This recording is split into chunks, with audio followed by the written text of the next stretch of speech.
Le Togo se prépare pour l'élection présidentielle en 2020. Actuellement, tout est en train d'être mis en place pour que ce rendez-vous soit tenu. On a déjà plus d'une dizaine de candidatures déclarées côté opposition. On attend aussi la déclaration de candidature du parti au pouvoir. Alors pour cette élection, dans le contexte actuel, est-ce qu'on se dirige vers un fort taux de participation? On va évoquer toutes les questions qui concernent cette élection avec le pasteur Johannes Bavon, secrétaire général du Front des architectes de la République, le phare. Pasteur Bavon, bonsoir. Bonsoir, monsieur Samuel. Merci d'accepter notre invitation. C'est notre plaisir. Alors, vous le voyez, comme je le disais, on a l'impression que quand on regarde vers la classe politique, pouvoir, opposition, tout le monde a les regards désormais braqués sur la présidentielle de 2020. Est-ce que ça vous surprend? Non, absolument pas. Honnêtement, il faudrait que nous soyons sincères dans notre analyse. Ce qui se passe maintenant, ce qui est dans la tête de tous les Togolais, il faudra savoir que c'est divisé. Il y a ceux qui pensent aller aux élections, il y a ceux qui n'y croient pas du tout. D'abord, ceux qui vont aux élections, c'est une partie de la population, je dirais, surtout des acteurs politiques qui s'engagent vers des élections, n'ayant aucun mécanisme ou garantie pour faire face à la machine du régime en place. Ils savent très bien qu'il n'y a pas de moyens pour faire face à tout ce qui est mis en place, les fraudes, les corruptions et tout. Ils savent que tout cela est une réalité et pourtant, ils y vont tête baissée. Et pourquoi? Bon, pour l'unique raison que sûrement, il doit y avoir un intérêt plutôt pour chacun, parce que personne ne fait quelque chose juste par hasard ou bien d'une manière aléatoire. Il doit y avoir quand même un intérêt fixé pour chacun. Donc, mais malheureusement, il faudrait que nous le soulignions ici clairement, c'est que je dirais qu'ils sont plutôt en train de renforcer la position victorieuse du régime en place. Le parti uni, soyons sincères et honnêtes, parce que même si vous avez votre adversaire devant vous, vous devez quand même être honnête avec vous-même. L'honnêteté ici, c'est que nous savons que nous avons un régime qui doit être changé, un système de fonctionnement du pays qui doit être changé. Parce que ce système a seulement généré la corruption, l'injustice et puis les violations des droits des personnes. Donc, c'est cela que d'ailleurs l'opposition tout entière décriait et dénonçait. Mais aujourd'hui, face à un tel régime, qu'est-ce qu'il faut faire? Bon, moi, là où je veux être honnête, c'est que le régime ne peut que vouloir se maintenir au pouvoir. C'est comme ça la politique. Donc, voulant se maintenir au pouvoir, nous savons qu'ils ne peuvent pas non plus changer d'eux-mêmes le système dans lequel ils sont tombés, auquel ils sont habitués. Et un système qui a pour conséquence finale l'appauvrissement involontaire ou volontaire du peuple togolais. Maintenant, lorsque un tel régime est en face d'une opposition, ce régime ayant sa volonté de se garder au pouvoir, alors il va falloir qu'on ait une opposition ferme, déterminée dans son objectif. Mais lorsque l'opposition, qui constitue une équipe allant jouer à un match avec un régime en place, et pourtant une partie de cette opposition a déjà vendu le match avec l'adversaire, moyennant des intérêts personnels, à cause de, je dirais, des guerres de leadership fratricides parmi eux-mêmes, et chacun poursuit tout simplement le but de qui aurait plus de reconnaissance et de respect du régime en place. Donc, c'est pas que les gens poursuivent pour, en réalité, mettre fin à ce système et permettre au Togo d'avoir un nouveau système politique de fonctionnement. Moi, je vois clairement qu'au sein de l'opposition, certaines personnes ne luttent que pour avoir plus de faveur et plus de reconnaissance de la part du régime. Donc, lorsque vous êtes dans un tel cas de figure, le problème est que le régime en place n'est pas n'a pas fauté ou bien n'est pas en cause. On ne peut pas le mettre en cause parce que c'est l'équipe qui doit lui faire face, l'équipe qui doit normalement lui mettre les bâtons dans les roues, est une équipe qui finalement joue son jeu et lui fait le travail à sa place. Ouais. C'est normalement une équipe qui devrait normalement être très vigoureuse, déterminée dans son idéologie, mais voilà cette équipe qui fait plutôt le travail du régime à sa place. En faisant quoi? Lorsque le régime ouvre le couloir d'une élection, le régime sait très bien que c'est là où il va vous avoir.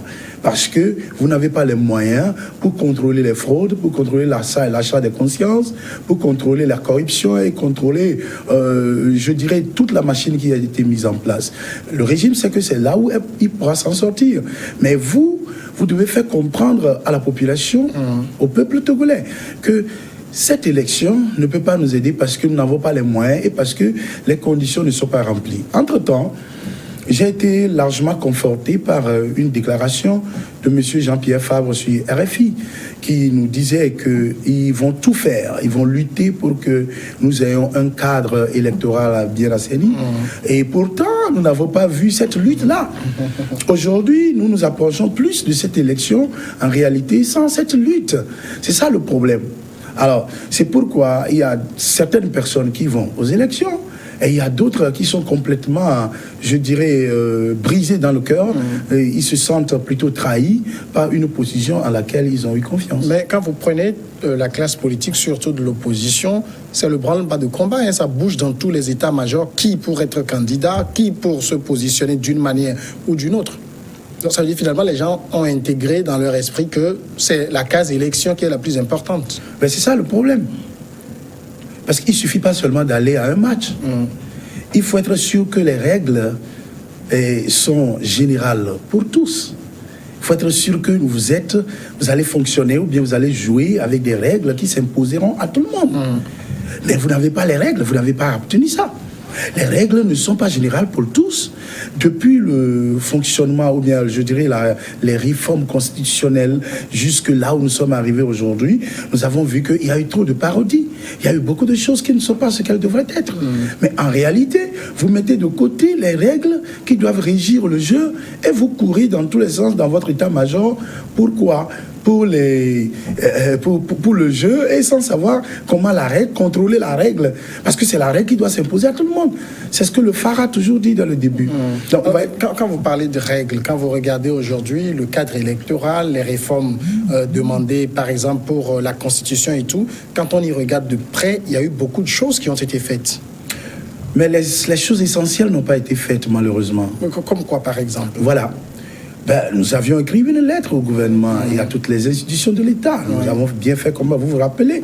Nous avions dit la chose importante, parce que pour le peuple togolais, ce n'est pas le changement de figure d'une personne au sommet de l'État qui est la solution. Parce qu'aujourd'hui, M. Faure Gnassingbé pouvait quitter le pouvoir et quelqu'un d'autre viendrait et sa dictature serait plus endurcie que ce que nous avons connu sous le régime du NIR.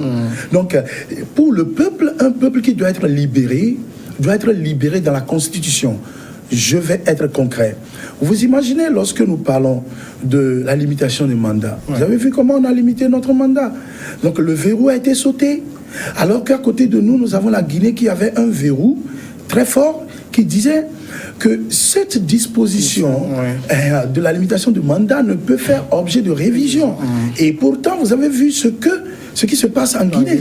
Pourquoi? Parce que on a eu une alternance de personnes, mais on n'a pas eu des moyens pour que les institutions soient fortes. C'est ce que nous avons dénoncé, c'est ce que nous dénonçons toujours. Vous n'avez pas l'impression de prêcher dans le désert parce que après la réforme, c'est vrai qu'on a eu quelques semblants de critiques, mais finalement, tout le monde prêche aujourd'hui, dit on a les deux tout, on a la limitation du mandat et on y va. Mais justement, vous semblez être ce Jean-Baptiste qui prêche dans le désert. Non, du tout, moi je ne suis pas Jean-Baptiste non plus. Le problème, c'est que les personnes qui vont jouer contre ce régime, ce sont ces personnes qui ne sont pas stables dans leur propre idéologie. Lorsque vous cherchez quelque chose, et surtout lorsque cette chose est d'intérêt général, lorsque cela va dans l'intérêt de tout le peuple, c'est ça qui doit être obtenu d'abord. Vous ne l'avez pas obtenu, Maintenant, aujourd'hui, qu'est-ce qui vous pousse à pouvoir aller avec zèle à une élection lorsque vous n'avez pas eu les fondamentaux? Si la fondation est ébranlée, un peuple ne pourra rien faire. Or, la fondation est ébranlée. Nous parlons de cette fondation. Bien, lorsqu'on nous a parlé de lutte pour avoir un cadre électoral assaini, ok, dites-moi aujourd'hui comment le cadre électoral est assaini. Nous parlons de recensement, on parle de révision de l'ancienne liste électorale. Selon le code électoral, il faut une révision et non un recensement. Écoutez. Parce que l'article 53 dit que la liste électorale fait l'objet de révision à chaque consultation électorale. Lorsqu'on parle de révision, la révision ne signifie pas qu'une ancienne liste soit tout le temps torpillée ou quelque chose. C'est pas ce que... Oui, mais on a eu un recensement intégral en 2018. Ça fait qu'un an, là. Vous savez, il n'y a pas un temps donné pour les recensements parce que à chaque jour, il y a des individus qui meurent. À chaque jour, il y a d'autres qui obtiennent la majorité. Donc, lorsqu'il y a bonne foi pour la gouvernance d'un pays et pour la clarté ou la transparence d'une élection, faire un recensement, qu'est-ce que ça nous coûte? Ça ne nous coûte rien. Mais c'est déjà une brèche dans l'assainissement du cadre électoral dont nous parlons. Mais le problème fondamental, la problématique du fond ici, c'est que nous avons des personnes qui disent une chose entre-temps, mais qui n'arrivent pas à rester dans la ligne de ce qu'ils ont dit. Si c'est que certaines personnes de l'opposition, comme ils l'ont dit dès le début, sont restés dans cette ligne, aujourd'hui, ils auraient pu mobiliser le peuple togolais. Parce que on parle d'élection aujourd'hui, mais il n'y a pas que d'élection. L'autre côté général, je parle d'une manière générale, l'autre côté de possibilités ou d'options que le peuple togolais a aujourd'hui, c'est la possibilité qu'a le peuple, sur le plan constitutionnel, de pouvoir s'organiser, de manifester et de faire une pression sur les gouvernants, afin que les gouvernants puissent arriver à mettre à jour certaines choses, permettant quand même une élection plus ou moins claire et transparente. Vous avez vu l'appel à manifestation du Front citoyen, ce que ça a donné. Pourquoi ça a donné ça? Le Front citoyen Togo Debout a fait de son mieux. Malheureusement, il y a déjà des facteurs qui sont en place, surtout au sein du peuple, qui s'est vu trahi, le peuple qui s'est vu poignardé au dos par ceux qui l'avaient suivi. Donc, ce peuple ne peut plus se lever aujourd'hui et puis suivre n'importe qui. Surtout lorsque ces personnes parlent d'élections, alors qu'il n'y a pas de garantie pour gagner ces élections. On voit le problème. Donc, on aurait souhaité que notre opposition, parce que le peuple a une confiance en elle, que notre opposition puisse avoir le courage de mobiliser ce peuple jusqu'à un certain moment, de faire cette pression, pas forcément une insurrection, pas forcément une révolution, mais une pression politique comme nous le voyons tout le temps dans les pays. On fait une pression sur le régime parce que c'est toujours comme ça. La politique, c'est une question de tiraillement. Donc on tire et on fait pression sur le régime jusqu'à un moment, ok, le régime lâche un peu et puis ouvre les portes, ouvre les verrous et permet quand même à un certain niveau une certaine clarté. Mais là, lorsque ce travail n'est pas fait, c'est pas la faute à unir. Oui, mais est-ce que vous n'avez pas l'impression que chaque fois qu'il y a élection, on tente de remettre en cause ce qui a été déjà fait, alors que ça a déjà servi de base à une élection antérieure, où les gens peuvent dire, grâce à cette élection, je suis devenu chef de file, je suis devenu conseiller municipal, maire de ceci. Et après, à une autre élection, les règles n'ont pas changé, mais on veut toujours poser des revendications. C'est ça, le quiproquo. C'est ça, le mélange, dans ce que je dis, dans ce qui se passe dans notre pays.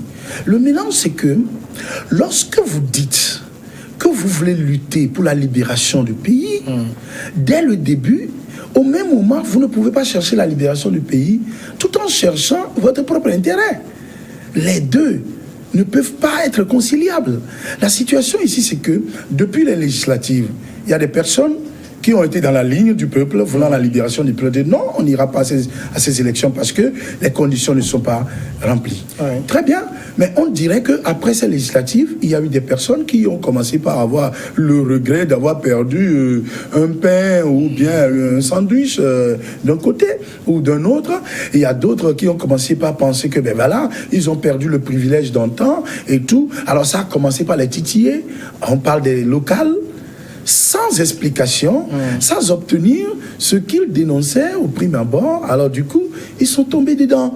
Mais vous ne pouvez pas justifier la légitimité d'une certaine organisation ou bien d'une certaine chose mise en place et puis après venir c'est pas justement voilà. Donc c'est ça la malamité dans la situation. Donc on a atteint selon vous un point de non-retour électoral. Bon, je ne dirais pas cela. C'est pourquoi je disais qu'il y a d'autres options. Parce que le ministre Bahara, il a été clair dans l'interview qu'il a accordée à certains confrères courant cette semaine. Il n'y aura pas de retour en arrière. C'est lui qui l'a dit.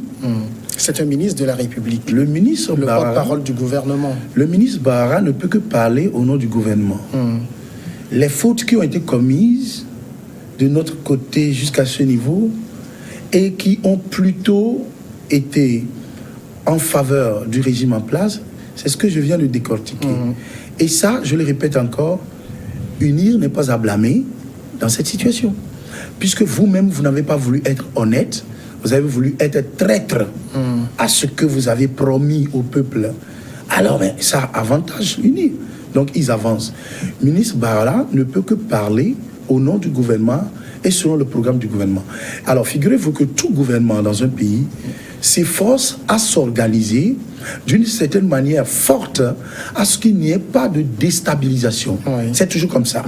Moi, je ne vois pas le gouvernement togolais laisser le champ libre aujourd'hui pour une forme de déstabilisation, tandis que, ou bien une forme de manque d'élection, ou bien de manque d'organisation pour une élection. Non, c'est normal. C'est comme ça dans tout régime. Mais la réalité, c'est que, en ce qui concerne le peuple, je suis en train de parler en règle générale et en politique, en droit. La réalité, c'est que il y a une autre option qui appartient au peuple que peut-être on ne lui a pas fait comprendre. Cette option, c'est qu'il appartient au peuple le droit absolu, suprême, de s'organiser et de faire face au régime en faisant pression sur le régime. Si le peuple arrivait à le faire, ce serait bien. Ça va forcer la main des gouvernants. Oui, mais qu'est-ce que le peuple y gagne? Parce que quand on dit s'organiser, faire pression sur le régime, moi je vois là où ça va conduire. On va dire, on va changer les règles du jeu. Peut-être ça va amener d'autres pouvoirs. Vous avez vu toutes les déceptions qu'ont entraîné des alternances dans d'autres pays. Vous avez évoqué tout à l'heure la Guinée. C'est un grand opposant au pouvoir actuellement. Justement, c'est la raison pour laquelle lorsqu'un peuple lutte pour sa liberté, parce qu'il faut que le peuple lutte pour sa liberté, c'est le peuple qui souffre sous n'importe quel système, même un système américain a fait ses victimes. Et ce sont ces victimes qui doivent réagir afin que le système puisse changer et par conséquent leurs conditions de vie. Donc le peuple y gagne beaucoup, surtout en sachant comment s'organiser. Mais cette organisation, c'est ce que nous redoutons parce que la grande partie du peuple a encore confiance à ceux qui continuent toujours pas le trahir. Donc c'est ça le problème que le Togo a aujourd'hui. On n'est pas comme le Soudan, on n'est pas comme l'Algérie, on n'est pas comme l'Irak où n'importe quelle personne, un groupe de personnes commence par manifester des mêmes problèmes et attroupe toute la ville. Mais ici, on a toujours l'impression que des gens ont fait un pacte psychologique avec les politiques et que c'est ce que les politiques disent qui deviennent le dernier mot. En même temps, Pasteur Bavon, et si je veux prendre par exemple un exemple dans le football, lorsque vous allez jouer un match à l'extérieur, vous êtes sur le terrain de votre adversaire. Là, vous voulez parler de Messi, de M. Bahara? Non, du tout, même pas. C'est-à-dire, vous jouez un match à l'extérieur, vous êtes sur le terrain de votre adversaire, le 12e joueur lui est acquis, mais on a vu beaucoup de matchs joués sur les installations de l'adversaire être gagnés par le pays qui est venu. Alors, est-ce que vous êtes en train de dire que dans les conditions actuelles, l'opposition ne peut pas battre le pouvoir à un jeu électoral? Bien, je ne veux pas parler de ce jeu électoral parce que c'est une situation qui écœure beaucoup de gens. La chose ne devrait pas aller comme ça jusqu'à ce niveau où on parlerait de cette forme d'organisation électorale aujourd'hui. Si on avait eu des citoyens opposants sérieux, si on avait eu cela. Mais dans le cas actuel, moi je ne m'organise pas pour analyser si l'opposition a telle ou telle autre chance de gagner ou pas. La réalité, c'est que c'est le même scénario qui s'est répété plusieurs fois. En 1993, en 2005, d'abord, 2005, vous avez eu ça, 2010, 2015, et cette fois-ci, 2020. Parce que les mêmes méthodes produisent toujours les mêmes résultats. Et c'est la même méthode. À chaque fois que, nous avons l'impression qu'à chaque fois que notre opposition se lève pour faire face à ce régime, qu'est-ce qui se passe? Le but que l'opposition togolaise poursuit souvent, c'est le but personnel. Lorsque le peuple se soulève, lutte pour faire pression sur le régime, au temps des Yadema, à l'époque, on a connu une forme d'opposition qui s'est dit modérée, qui a rapidement fait un consensus avec le régime, et ils ont gagné quoi?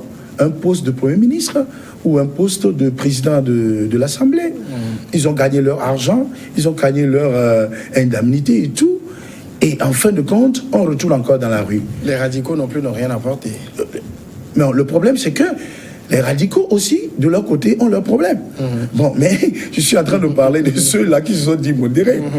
Les radicaux, de leur côté, leur problème, c'est que l'organisation a créé problème, puisque eux aussi étant des radicaux, et pourtant, entre eux-mêmes, il y a une compétition, une concurrence politique, des partis politiques au sein d'eux. Donc, ils préfèrent prôner le multipartisme à la place de la démocratie. Donc, c'était ça leur problème. Donc, ces problèmes-là ont toujours joué. Et aujourd'hui, moi, j'ai l'impression que ceux qui sont de l'opposition, ils cherchent plutôt à être reconnus comme le parti politique de l'opposition le plus fort, le plus en vue, le plus respecté, le plus reconnu par le régime. Et là n'est pas le but de la lutte du peuple. Le but de la lutte du peuple, c'est changer le système. Même si c'est Faure Gnassingbé qui sera dans le système, ou bien si quelqu'un de l'UNI qui sera dans le système, mais que le système change, permettant à chaque Togolais de pouvoir vivre sous des lois de liberté, permettant à chaque Togolais de pouvoir réussir dans sa vie économique. Alors maintenant, qu'est-ce que vous prônez? C'est-à-dire, là, on est en pleine préparation de l'élection présidentielle de 2020. C'est pas nous tous. C'est ceux qui veulent des élections qui se préparent. De toute façon, le Togo va organiser en 2020 des élections. Oui, c'est le gouvernement. C'est vrai que le vote n'est pas obligatoire. Les gens iront ou n'iront pas. Ou n'iront pas. Alors maintenant, vous pensez quoi? Qu'il faut arrêter ça et faire quoi? Une transition ou quoi exactement? Non, notre position a été très claire. Nous avions toujours souhaité. Moi, je suis un homme pacifiste à cause de ma pratique spirituelle.